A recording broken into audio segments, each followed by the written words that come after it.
सड़क पर चलते चलते शिव को लगा कि कोई उसे पुकार रहा है। उसने पीछे मुड़ के देखा तो उसे लगा कि कोई नहीं है। वह आगे बढ़ गया।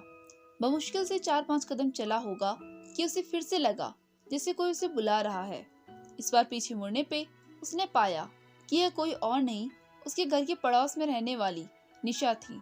यह कोई और नहीं, उसका पहला प्यार था, जिसके लिए उसने अपना घर छोड़ के भाग आया।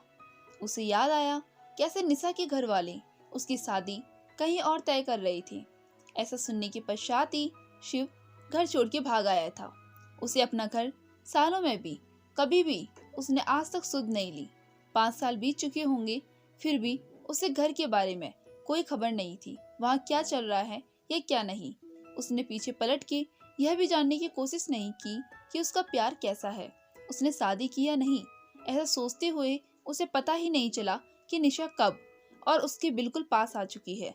निशा ने शिव का हाथ पकड़ के उसे तेजी से चुटकी काटते हुए बोला, क्यों? तुम मुझे ऐसे छोड़कर क्यों चले आए? पिछले 5 सालों में कभी मेरी याद नहीं आई?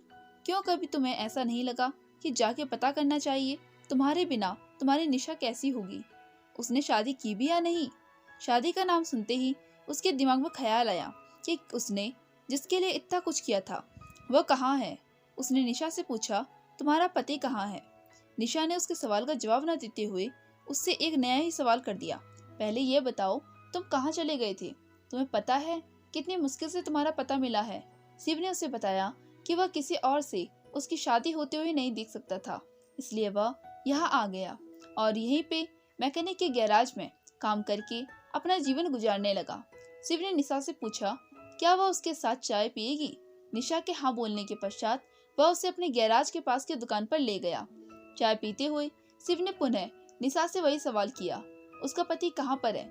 इस बार निशा ने उसके सवाल का जवाब देते हुए बताया कि उसने शादी नहीं की है। उसने बताया कि जिस रात को वह घर से भाग आया था, उसी रात को उसने अपनी मम्मी से और उसके अपने प्यार के बारे में बातचीत की थी। कैसे उसने अपनी मम्मी को इसके लिए मनाया था, परंतु इन सब के बीच में जब वह सुबह उससे मिलने गई तो पता चला कि वह जा चुका है। उसकी इस हरकत पर उसे बहुत गुस्सा आया और उसने आत्महत्या करने के बारे में भी सोच लिया। परंतु वह एक बार तुमसे मिलना चाहती थी, एक बार तुम्हें देखना चाहती थी। जिसने उसके साथ जीने मरने की कस्में खाई हैं, वह उसे कैसे हालत में छोड़ के आया है। उसने एक बार भी पलट के यह नहीं जानने की कोशिश की कि उसका प्यार आखिर कैसा होगा, जिंदा होगा भी या नहीं। निशा और न जाने शिव को क्या क्या बोले जा रही थी और शिव चुपचाप सुन रहा था।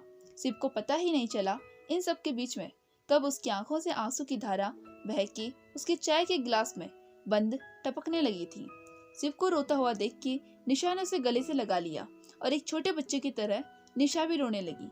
निशा के रोने की आवाज सुन के शिव ने अपने गले से दूर करते हुए उसके आंखों को पहुंचते हुए उससे बोला कि तुम क्यों रो रही हो निशा? गलती तो उसने की थी। निशा ने उसे कस के गले से लगा लिया और अपने आंसू पोंछते हुए बोली कि वह उसके बिना नहीं रह सकती। कैसे उसे पागलों की तरह से वो खोज रही थी, तब जाके उसका पता चला है और अब वह उसे छोड़ के जाने वाली बिल्कुल नहीं है। शिव ने उसे आई लव यू बोला और निशा ने अपने होठों को शिव के होठों पर रख दिया। इसी बीच चाय की दुकान से रेडियो पर एक गाने के बोल धीरे धीरे से सुनाई दिए, हमें तुमसे प्यार है कितना ये हम नहीं जानते, मगर जी नहीं सकते तुम्हारे बिना।